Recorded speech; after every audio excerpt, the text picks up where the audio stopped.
আসসালামু আলাইকুম ওয়া রাহমাতুল্লাহি ওয়া বারাকাতুহু।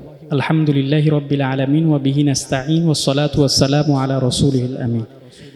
সম্মানিত দর্শক শ্রোতা, দূরে কাছে কিংবা দেশ ও প্রবাস হতে যারা আমাকে দেখতে পাচ্ছেন কিংবা পরবর্তী সময়ে দেখবেন, প্রত্যেককে জানাই আন্তরিক শুভেচ্ছা এবং মোবারকবাদ। প্রিয় মুসলিম ভাই ও বোনেরা, আমাদের সমাজে, আমাদের সাইডে, আমাদের আত্মীয় স্বজনের মধ্যে আমরা দেখতে পাই, আমাদের ভালো কিছু দেখলে অনেকের জ্বালা পোড়া হয়, অনেকের সহ্য হয় না। যেমনিভাবে আমাদের ছেলে সন্তানরা ভালো চাকরি করলে, ভালো ইউনিভার্সিটিতে চান্স পেলে, পড়ালেখায় ভালো উন্নতি করলে, তরক্কি করলে আমাদের সাইডম্যান, আমাদের আত্মীয় স্বজনের সহ্য হয় না। এই সমস্ত সমাজের মধ্যে কিছু কুচক্রী মহল আছে যারা বিভিন্ন রকম হয়রানি করে আত্মীয় স্বজনকে, যেমনিভাবে তাবিজ দোয়া করে, শিরিকি কালাম করে, কুফুরি কালাম করে।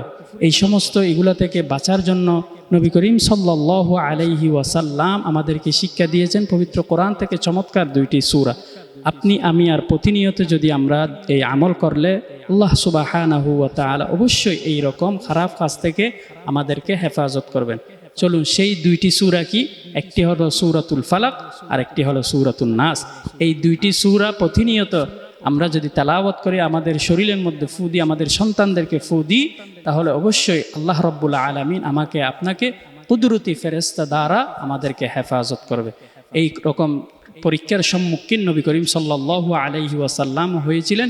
জিবরাইল আমিন এই দুইটি সূরা নাজিল করলেন এবং এই দুইটি সূরা শিক্ষা দিয়েছেন যে উম্মত বান্দা, তোমরা এই সূরার উপর আমল করো, তাহলে তোমাদেরকে কোনো খারাপ জিন, কোনো ওয়াসওয়াসা, শয়তান এবং তাবিজ দোয়া, কুফরি কালাম, এই সমস্ত এগুলো কোনো কিছু তোমাদের কাজে আসবে না।